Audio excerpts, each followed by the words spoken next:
moments from now, we'll have Kulin Lalbhai, the Executive Director at Arvind as well, join in, and would like to understand from him that with the approval for the demerger in, what exactly can we expect the individual businesses to be listed, and what really will be done before December end, as the street expects. So yeah, the timeline is going to be critical. Kulin, hi, morning, and that's exactly what I'd like to understand from you. Will the demerger be done before December end? Because that's the timeline that D Street is working with. Yes, so once we have, since we have now got the NCLT order, we would have the demerger that would happen first, where the brands business and the engineering business would first get delisted. So that would happen around a month from today, after which we get into a SEBI process for the relisting, and the brands business and the engineering business should get relisted sometime in January, perhaps the first half of January. Right. So with the demerger now, Kulin, the focus in a way shifts once again on the textile business. How is it that you're looking to move in the value chain, realign the business to suit global trends, and update us on how the verticalization and asset-light strategies are working, and what kind of growth are you expecting? So we are very excited about the opportunity in the textile business. What's happening is that there is a very large recalibration happening in the global supply chain. In the $750 billion global trade, 35% of it has been China. India, the second largest, is at 5%. But with China de-emphasizing this business and the cost profile of China dramatically going up, the entire trade, global trade, is moving to South Asia. So India is very uniquely placed to dramatically grow the textile exports. And the domestic opportunity is also very exciting, because as organized retail grows in India, they need very large vendors to kind of support that growth. So Arvind, to take advantage of this opportunity, is getting into a large capex cycle of 2,500 crores over the next 5 years. And basically the way we are investing is to become a solution provider, where rather than providing raw materials that go into garments, we would be producing end-to-end garment packages, which is what we call verticalization. So a lot of garmenting capacities are going to come up, which Arvind will be putting up in India and Ethiopia. And we intend 50% of our business to move into the vertical route from the 10% today. So it would be a customer-oriented, asset-light growth strategy, so that we can provide end-to-end solutions for all our customers. Right. Will garmenting continue to be a key driver for you? So there are a couple of other very strong contributors in this growth strategy, one of which is our advanced materials business that has come of age. It's become a large business. It's become profitable. We are the first movers in that business. We believe it's going to be a very large, multi-billion-dollar market emerging in India, and the export opportunity is also very exciting. So that business for us is going to be growing very quickly, upwards of 25%. The other area Arvind has gotten into in textiles is performance wear. We believe the active and athleisure segments are very large segments which will emerge, and this segment has been dominated once again by Korea, China, Taiwan. We believe India needs to also emerge as a large base. We are again one of the first movers here, so we'll scale up that segment. We have a fourth segment called branded textiles, which is the customer-oriented part of our textile business, where we sell fabrics for custom clothing in India through stores and distribution. That business is also growing rapidly.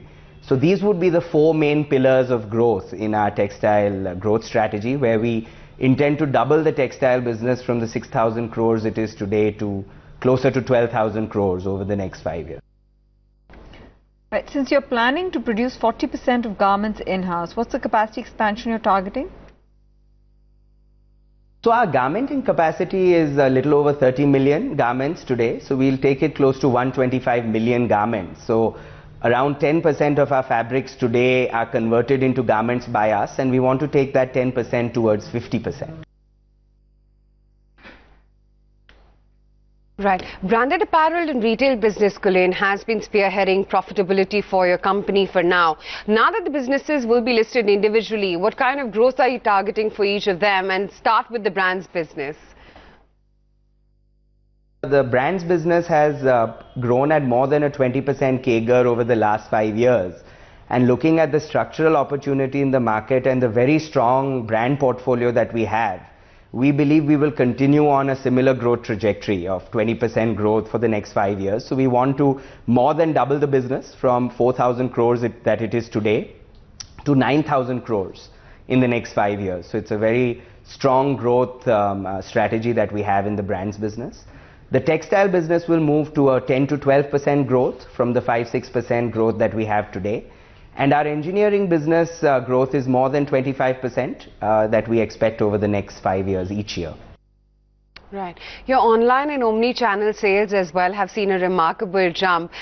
What is your retail strategy going forward, and how is it that you're looking to further improve your profitability? As far as online, offline, we are seeing the two worlds coming closer and closer together. So we'll always have offline and online as a part of our strategy. So stores will continue to remain important and critical to brand building. At the same time, we believe online as a share is going to dramatically keep going up. It's 12% of our business. Every year, the share is going up by 3-4% because of the rapid growth. And Arvind has an omni-channel strategy where we are integrating inventory across online, offline, and we are growing through a combination of third-party marketplaces and our own omni-channel portal now.com. So we will continue the dual approach and scale the online opportunity, which is very exciting. Right. Anup Engineering has been a very small part of the entire company. Now that it will be an independent entity, what are the plans you have in mind for future growth? What's the potential you see? So Anup is a very exciting business. It has strong profitability. Its EBITDA has ranged between 25 to 30%. It's very strong cash flows, cash on the books. It's basically in the critical process equipment space. So we make heat exchangers and pressure vessels for the oil and gas industry and for the fertilizer industry. And the business has seen a great traction just because of a very strong execution track record over the last 5 years. And because of which we have very strong customers which are constantly growing with us both in India and outside India. So the order book has been growing at more than 30% every year. And we have actually undergone a capex cycle which would allow us to satisfy the demand and get ready to double the business from the 250-ish crores that it is today to more to 500 crores. So we expect a strong growth in this business for the next 5 years. Okay, and finally, achieving 100 billion turnover target would come on the back of 15 to 16% growth. How has the second half of the year kicked off? And give us an update on how close are you or how much are you on track to achieving those targets? I think the 5-year strategy for the next is the 20,000 crore plus target that we have. And if we disaggregate it, we are talking about the textile Arvind Limited business doubling from 6,000 crores to 12,000 crores with the growth strategy that I laid out. It's more than doubling the brands business from 4,000 towards 9,000, and then Anup more than doubling. So that's largely the breakup of the growth. Right. Okay, Kilind, great to have you on the show, and good luck with that demerger process. I'm sure we're going to chat again soon once it actually gets executed.